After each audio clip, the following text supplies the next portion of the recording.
Shalom y bienvenidos a Vía Haftaj Israel, una frase hebrea que significa amarás a Israel. Esperamos que se queden con nosotros, ya que nuestro maestro, el Dr. Baruch, nos compartirá una enseñanza expositiva de la Biblia. El Dr. Baruch es profesor titular del Instituto Zera Abraham, con sede en Israel. Aunque todos los cursos en el instituto se imparten en hebreo, el Dr. Baruch se complace en compartir esta enseñanza en inglés con doblaje al español. Para más información, visítenos en amarasaisrael.org o descargue nuestra aplicación móvil Mi Estudio Bíblico. Aquí está Baruch y la lección de hoy. Hemos pasado mucho tiempo hablando sobre el juicio, un tema que se repite una y otra vez en la profecía que Dios le dio a Isaías, la cual hemos estado leyendo y estudiando juntos. Hemos visto y seguiremos viendo mucho sobre el juicio de Dios. Y sabemos que, proféticamente, el juicio de Dios en los últimos días traerá vindicación, victoria y liberación para Israel. Así que el juicio puede ser algo bueno. En el libro de Apocalipsis, encontramos que el juicio de Dios, su ira, manifiesta su gloria, su justicia, y que los cielos alaban a Dios por este juicio. Así que dicho esto, toma tu Biblia y busca conmigo la profecía de Isaías, en el capítulo 18. Libro de Isaías, capítulo 18. Sobre este capítulo, si revisas varios comentaristas, verás que dicen que es difícil de entender, que es un poco oscuro en la comprensión de su significado y su contenido. Y en su mayor parte, eso es cierto. Solo como nota al margen, por lo general, grabo la enseñanza para nuestro estudio de Isaías los lunes. Pero esta vez lo estoy grabando en un día viernes. Y la razón de la demora fue simplemente que este capítulo requería mucha más oración, mucho más estudio, y así estar listo para compartir lo que el Señor ha puesto en mi corazón. En el capítulo 18, veremos que hay una palabra bíblica aquí, y es la palabra Cush. En hebreo moderno, esta palabra Cush se entiende como Etiopía. No tengo ningún problema con eso, pero creo que desde un punto de vista bíblico, el término Cush no significa Etiopía, sino una mayor extensión de tierra, que tal vez también incluye Sudán y otras tierras alrededor de Etiopía, como Eritrea, por ejemplo, en el norte. Respecto a Etiopía, hoy en día se habla bastante del hecho de que muchas personas judías que estaban en Etiopía han venido a la tierra de Israel. Si visitan y toman un recorrido por Israel, verán a muchos judíos etíopes que han regresado proféticamente a la tierra. Y aún hay más por venir. Todavía hay muchos judíos exiliados en Etiopía. Si van a Etiopía, nosotros hemos estado allí varias veces, encontrarán que en el idioma de Etiopía, alrededor de 20% de sus palabras provienen del hebreo. Así que hay una estrecha relación, no solo entre los idiomas, sino también entre algunos de los aspectos culturales entre Israel y Etiopía. Etiopía es una de las principales naciones de África. Es un lugar clave. Pero a medida que leemos este capítulo 18 de Isaías, vamos a encontrar que Etiopía puede que no sea el punto central de esta profecía, porque se mencionan, y llegaremos a eso en un momento, las tierras que están más allá de los ríos de Etiopía. Y si se hace un buen estudio de la geografía, en Etiopía veremos que hay 9 ríos principales en esta nación actualmente. Y también tenemos el Nilo Azul, un río afluente del Nilo, y otros ríos que son muy grandes. Creo que 2 de los 10 principales ríos de África se encuentran en Etiopía. Así que esto es geográficamente correcto, históricamente correcto, y nos pinta un panorama para el futuro. Así que dicho esto, tomemos nuestras Biblias y veamos juntos el libro de Isaías, capítulo 18. Comienza con la palabra hoy. Normalmente esta palabra se traduce como un ay. Algo negativo va a suceder. Ya hemos hablado sobre la palabra masá, que es carga. Un lugar de carga, como vimos sobre Moab y otras naciones anteriormente. Y esta es una palabra que introduce el juicio. Leamos lo que dice en el versículo 1. Ay de la tierra de Zitzal. En algunas Biblias traducen esta palabra como sombra, porque la palabra tzil es sombra en hebreo. Está en una forma verbal, así que tal vez es la acción de sombrear. Pero también hay una palabra que es más precisa. Vemos que la raíz tiene 4 letras. Y si digo el término letzatzel, cuya raíz está aquí, es una palabra que en hebreo moderno se refiere a un teléfono que suena. Es un ruido que llama la atención. Así que cuando miramos aquí, puede que no tenga nada que ver con una sombra. Yo diría que habla del ruido. Y esto se apoya en la siguiente palabra, que significa alas, como las alas de un pájaro o tal vez de insectos. Muchos comentaristas señalan que debido a los ríos, esta zona de África tenía muchos insectos, muchas langostas, plagas y demás. Estaban familiarizados con saltamontes, langostas, moscas y otros insectos. Y es a esto a lo que se refiere, de modo que proclama un ay, un término de juicio, sobre la tierra que resuena con alas, que es Me'ever le Naharei Cush, que significa que está más allá de los ríos de Cush, de los ríos de Etiopía. Algunos dirían que incluye a Etiopía y también más allá, que este juicio va más allá de un solo pueblo y que incorpora a varios pueblos diferentes. Y si van a Etiopía actualmente, sabrán que esa tierra, esa región, está formada por diferentes tribus. De hecho, una de las preocupaciones hoy día, desde el punto de vista político, son los conflictos que ocurren en esta zona, en Etiopía, precisamente entre varias tribus. Es posible que esto se esté refiriendo simplemente a una región, a estas diferentes tribus que habitan en esta parte del continente africano. Miremos ahora el verso 2. Históricamente, esta zona representaba a un pueblo poderoso. En distintas épocas, las diferentes tribus estuvieron bajo el liderazgo de un gobernante, un rey, y debido a eso, representaban una gran amenaza. Y fíjense en lo que dice el verso 2. El que envía por el mar embajadores, es decir, individuos que son enviados con fines políticos para hacer anuncios, para dictar decretos, para dar información de parte del rey, de los líderes de un país. Y en todas las naves de... Y la siguiente palabra puede significar junco o papiro. Habla de una madera que flota fácilmente. Entonces, estos emisarios, estos apóstoles, embajadores, mensajeros, están saliendo de esta región para hacer una proclamación. Y noten lo que dice aquí. Sigan leyendo la segunda parte del verso 2. Vayan, reyes.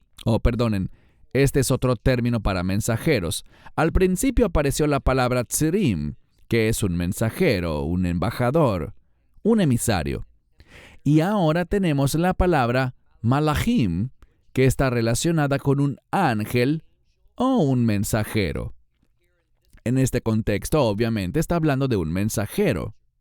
Estas dos palabras son paralelas, y esto lo podemos ver por el contexto y el significado, que hay personas que están saliendo con un mensaje. Son embajadores, diplomáticos, como dice aquí, mensajeros. Y luego la siguiente palabra habla de que ellos viajan rápidamente. Sus pies son ligeros. ¿Y a dónde van? Ellos van, y fíjense que luego dice Goy. El término Goy significa un pueblo o una nación. A menudo se entiende como el término gentil. Pero debemos tener cuidado, porque la palabra Goy también se usa en el pacto abrahámico, cuando se dijo que Abraham se convertiría en Goy Gadol, en una gran nación o un gran pueblo. Ya he compartido con ustedes que proféticamente, en los últimos días, Israel es llamado un Goy. Eso puede sorprender a algunos, si no entienden el verdadero origen del término Goy. Piensan entonces que simplemente significa gentil o pagano, pero el término Goy, cuando se aplica proféticamente a Israel en los últimos días, habla de un cumplimiento de la promesa abrahámica de que Israel será una gran nación y una bendición. Así que miren con cuidado esta sección, porque esta sección se repetirá al final del capítulo, en la segunda parte del verso 7. Y cada vez que se repite algo, es para mostrar un énfasis, una importancia. Una vez más el verso 2.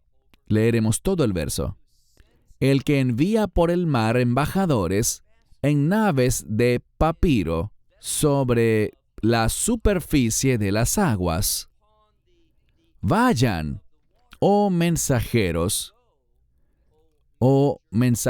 veloces, y luego está la palabra Goy, una nación. Fíjense en lo que dice sobre esta nación. Memushach, este término puede significar alargar. Creo que muchas versiones lo traducen como de gran estatura.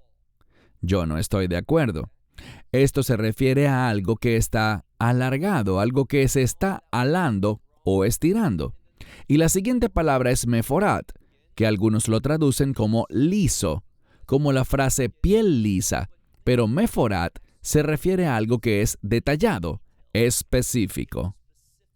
Yo creo que cuando dice memushach, habla de algo que es alado, habla de un llamado. Meforat tiene que ver con ser único, diferente. Así que habla de una nación que fue llamada, atraída para un propósito, y ese propósito era ser diferente, ser apartada y única para Dios. Luego dice, Norá, min hu, va jala. Este pueblo era asombroso o temible. No tenían miedo, sino que causaban miedo. Desde ahora hasta más adelante. Es decir, tenían una historia. Y esto se refiere realmente a la unción que Dios ha puesto sobre el pueblo de Israel. Y eso ha causado que las naciones sientan celos y quieran perseguirlo y destruirlo. Y el hecho de que la nación sobrevive y continúa y se mantiene y sigue siendo única, especial, específica, detallada, todo esto era problemático para el mundo. Querían detener al pueblo, no querían que tuviera historia, no querían que fueran ese pueblo especial. Pero a pesar de toda la persecución, ha sobrevivido. Y dice que se convierte en un Goy, una vez más, y luego dice Kav Kav.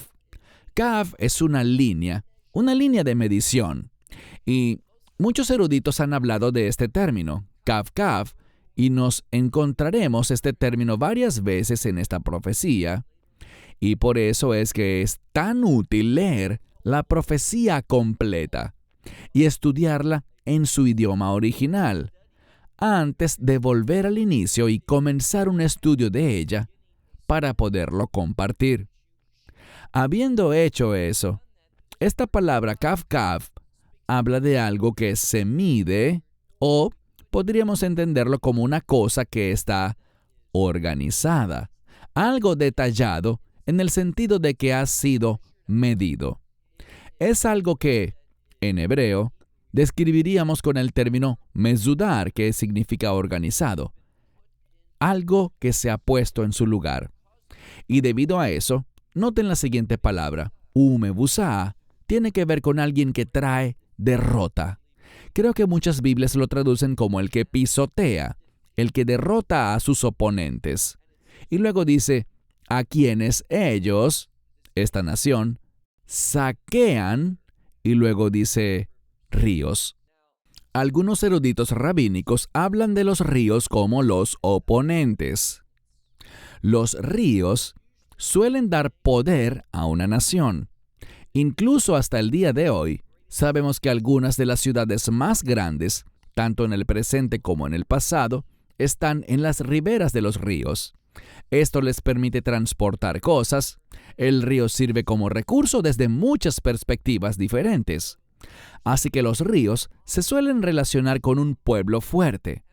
Y lo que está diciendo es que esta nación, Israel, que fue llamada para ser única, diferente, que fue organizada por Dios y fue capaz de derrotar a otras naciones y fue capaz de saquear ríos, es decir, capaz de derrotar a pueblos más fuertes en su tierra.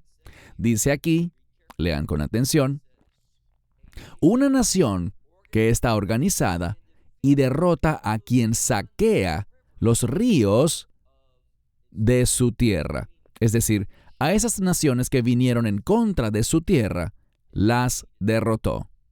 La razón por la que lo traduzco así es porque a medida que avanzamos en este capítulo y veamos su conclusión, que luego se repite textualmente en el verso 7, eso nos da información para tener un entendimiento correcto cuando lo encontramos por primera vez. Pasemos ahora al verso 3. Todos los moradores o habitantes del mundo. Hay dos palabras para mundo. Olam, la palabra más común, pero a menudo vemos en la Biblia la palabra Tevel, que es el mundo e incluso más allá. Es una palabra más grande para mundo. Así que el verso 3 dice, todos los moradores del mundo, los habitantes de la tierra. Cuando se alce una bandera, y dice, la bandera, los montes la verán. Los montes se refiere a los gobiernos. Así que, cuando se alce esta bandera, los gobiernos la verán.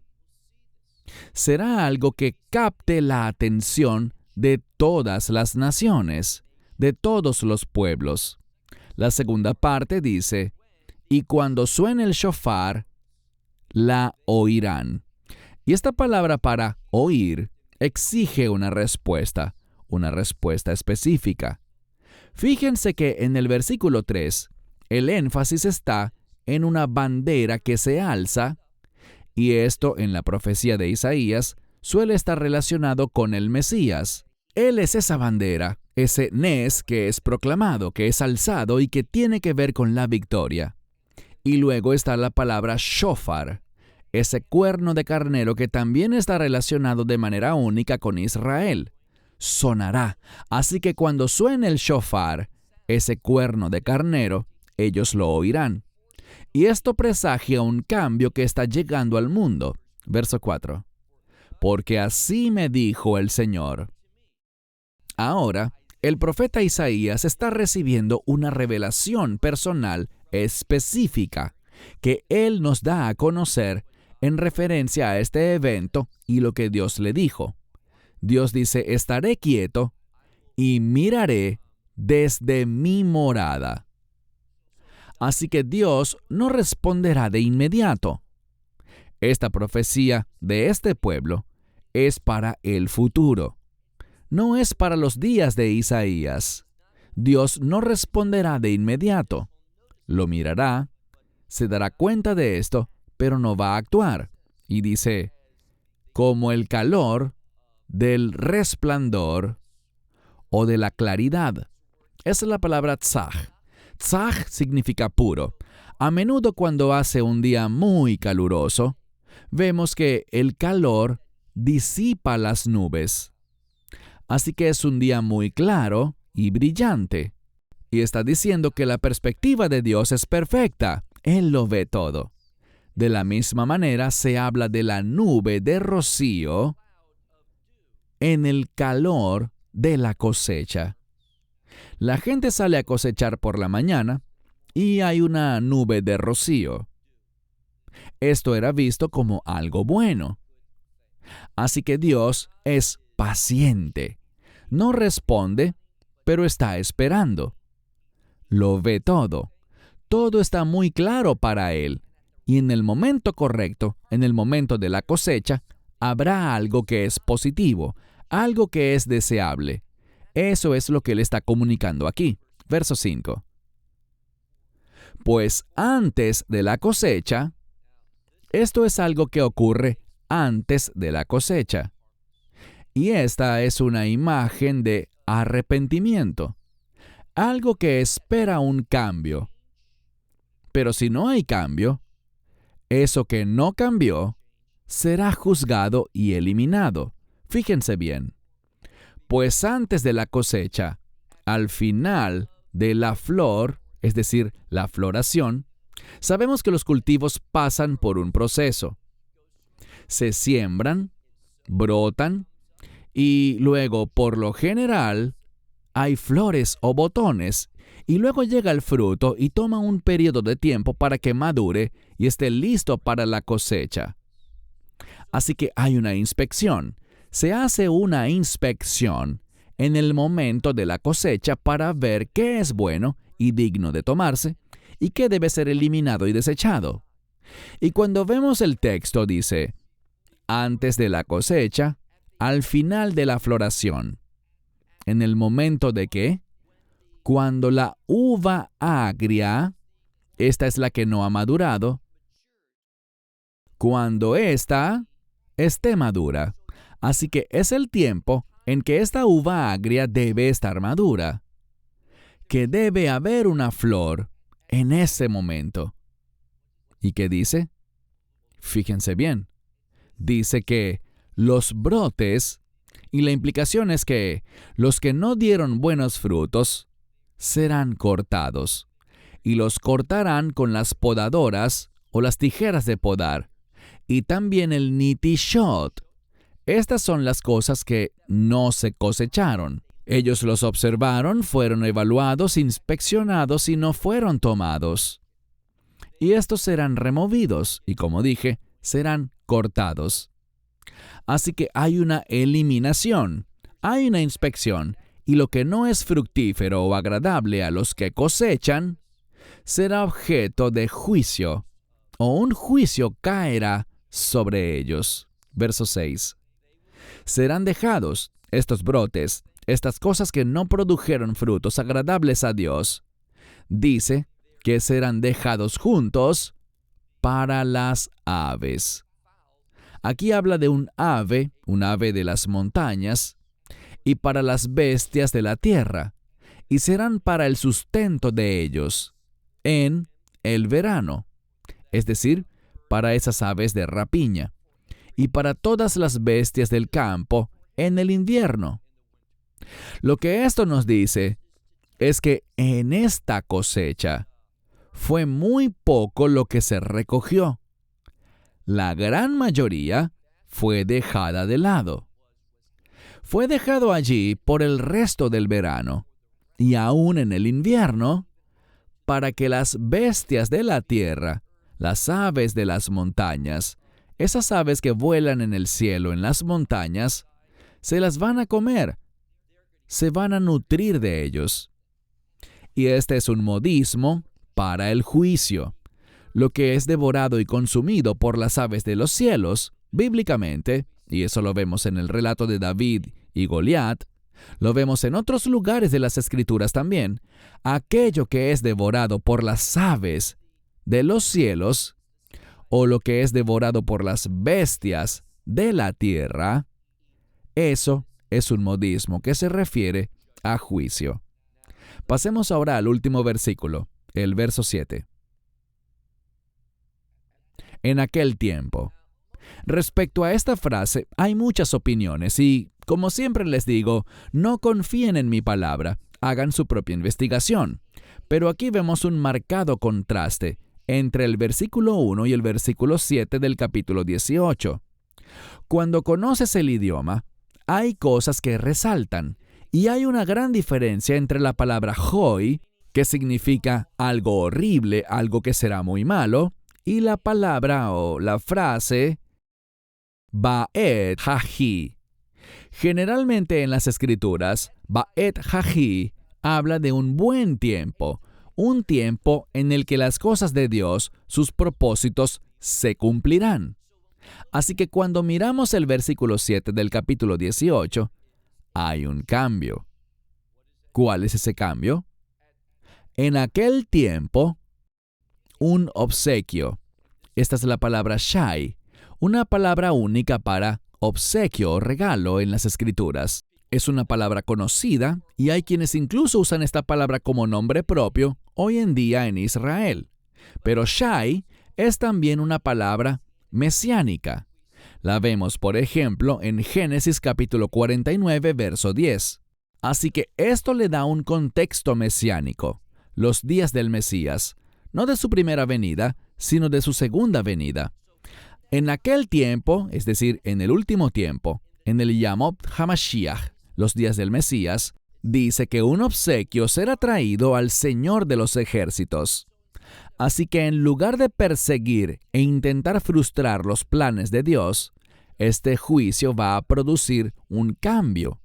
El juicio traerá obediencia para el remanente de las naciones. Van a responder con adoración.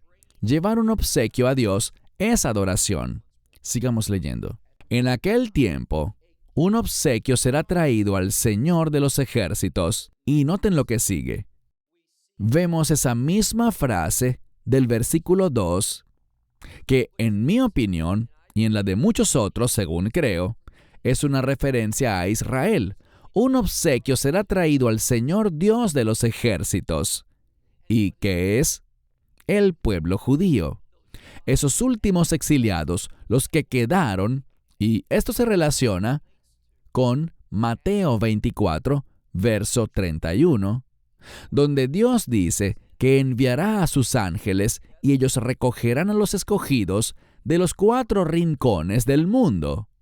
Cuando escuchamos la frase los 4 rincones, no significa que la tierra sea plana. Está hablando de 4 direcciones. El término pinach a menudo se traduce como rincón, pero simplemente significa diferentes lados, norte, sur, este y oeste. Es algo inclusivo. El 4 es un número global. Así que cuando dice los 4 confines de la tierra, los 4 rincones, simplemente está hablando de un contexto global. Ellos traerán un obsequio al Señor de los ejércitos. ¿Y cuál es ese regalo? Este pueblo, un pueblo que ha sido atraído, que es llamado, que es único, específico, detallado. Un pueblo que es, y la palabra que traduje antes, norá, puede significar un pueblo que causa miedo, y también puede significar un pueblo asombroso. Desde ese tiempo, es decir, desde ahora en adelante, una nación que está organizada y está derrotando, lo que significa que es victoriosa, que causa derrota.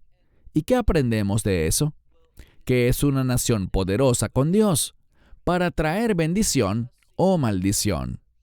Y lo que se haga con Israel determinará algo. Y cuando digo Israel, obviamente estamos hablando de aquel que viene de Israel, el Mesías. Él traerá sujeción al mundo. Es decir, la gente será sometida a él. Así que ese término habla de victoria. Miren de nuevo. A un pueblo organizado y victorioso, o que derrota, porque van a traer la derrota a otros, van a saquear los ríos de su tierra. Es decir, a esos fuertes que vinieron a su tierra, los va a saquear. ¿Y cómo sabemos eso? Noten la última parte. A un lugar, ¿cuál lugar? El nombre del Señor de los ejércitos, al monte Sión. Aquí nos está hablando de que habrá una victoria a través del juicio de Dios. La nación de Israel será vista en ese tiempo, con mucha razón, como una nación asombrosa, una nación que derrota al enemigo, a esas cosas que se oponen a Dios. Una nación que trae victoria y bendición a toda la creación.